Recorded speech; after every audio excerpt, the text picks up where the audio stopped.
তোমরা জানো ব্রিটিশরা যখন আমাদের এই উপমহাদেশে আসছিল তখন আমরা এই উপমহাদেশ ছিল পৃথিবীর সপ্তম, আমরা সেই মেন্টালিটি নিয়ে আছি।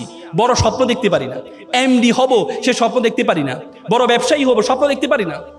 আমি বিশ্ববিদ্যালয়তে বের হওয়ার পর আমার চিন্তা ছিল আমি চাকরি করব, সরকারি চাকরি করব। এরপর বললো না, সরকারি চাকরি করলে তো আমি তো অসৎ হইতে পারবো না, অসৎ স্বাধীন পেশা আছে। আমি যখন ওকালতি দিতে ঢুকি প্রথম দিনে আমি স্যালারি পেয়েছিলাম 100 টাকা। একটা শুনানি করেছিলাম, জামিন করেছিলাম, সিনিয়র আমাকে প্যানেল লয়ার হিসেবে ঢুকেছে, তাদের বেতন ছিল 70 থেকে 80,000 টাকা। কয়েকদিন আগে আমার একটা ফ্রেন্ড আজকে 10 বছর ওকালতির পরে চেম্বার আসি বললো, বন্ধু আমি তো 80-90-1 লাখ টাকার মধ্যে সীমাবদ্ধ আছি, তুমি তো গাড়ি বাড়ি মালিক হয়ে গেছো, এখন বন্ধু চাকরি ভালো লাগে না, এই পেশা তোমার পেশা চলে আসবো, আইনজীবী পেশা আসবো। তার মানে যদি আমি সেদিনের টাকার বড় স্বপ্ন দেখতাম না 70-80,000 টাকা আমার লাগবে, তাহলে আজকে এই অবস্থায় আই হ্যাভ 12 যুগটা হতো না।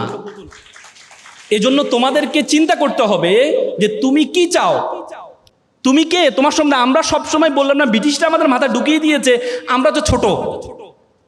দেখো আগে আরবরা বড় বড় ব্যবসায় পরিচালনা হইতো, আর এখন মুসলমানরা একটা কনজিউমার জাতিতে পরিণত হয়েছে, ভোক্তা। ওরা বানায় আর আমরা ভোক্তা, অথচ আমরা হওয়ার কথা ছিল সবচেয়ে বড়। এই জন্য তোমাদেরকে প্রথমে তোমার সম্বন্ধে জানতে হবে, তোমার সম্বন্ধে তুমি কে, তুমি কতটুকু যেতে পারবা তোমার সম্বন্ধে জানতে হবে।